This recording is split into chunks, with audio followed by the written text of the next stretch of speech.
February 17, 1979. China invaded Vietnam with 200,000 troops, supported by tanks, artillery, and air power. They expected a quick victory over their smaller neighbor. After all, Vietnam had just finished fighting America for decades.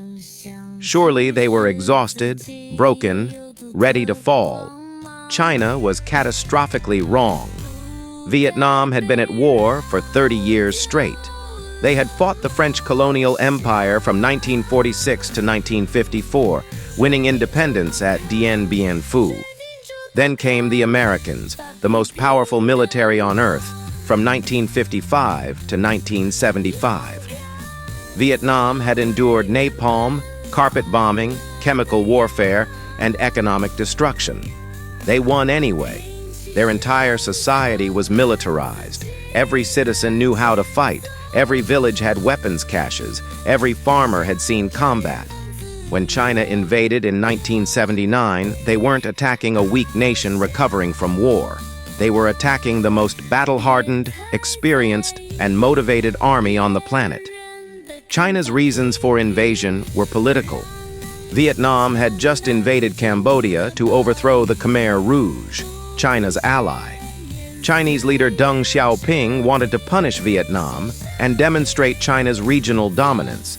He called it a lesson for Vietnam's aggression. The invasion would be swift, decisive, and humiliating for the Vietnamese. At least that was the plan. Chinese forces pushed across the northern border in multiple locations, overwhelming Vietnamese militia units stationed there. These weren't Vietnam's best troops, just local defense forces. China captured several border towns, including Lang Son and Cao Bang. For 2 weeks, Chinese propaganda celebrated victories. International observers wondered if Vietnam's legendary army had finally met its match. Then Vietnam's regular army arrived, the troops who had fought Americans at Hue, Khe Sanh, and Saigon. Veterans of jungle warfare, tunnel combat, and asymmetric tactics. They weren't intimidated by China's numbers. They had faced worse odds against America and won. The Vietnamese didn't fight conventionally. They used guerrilla tactics perfected over 3 decades. Booby traps, punji stakes, hidden mines, ambushes from tunnels, and hit-and-run attacks that melted into the jungle. Chinese soldiers found themselves in the same nightmare American soldiers had experienced. The enemy was everywhere and nowhere. Roads became kill zones. Villages hid fighters. The jungle itself seemed hostile.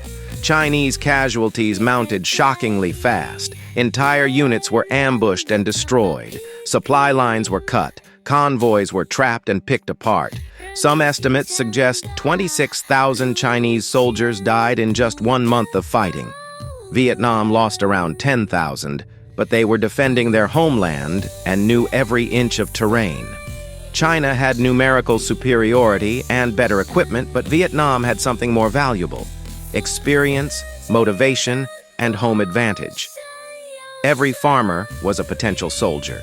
Every woman knew how to handle a rifle. Children could identify booby traps. This wasn't just an army, it was an entire nation forged by decades of war. The Chinese advance stalled. Their commanders realized they weren't fighting a weakened enemy. They were fighting a warrior culture that had defeated 2 colonial empires and a superpower. The lesson China intended to teach was backfiring spectacularly.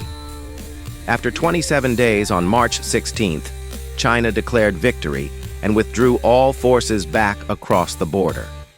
They claimed to have punished Vietnam and achieved their objectives. But everyone knew the truth. China had failed to break Vietnam's will or military capability.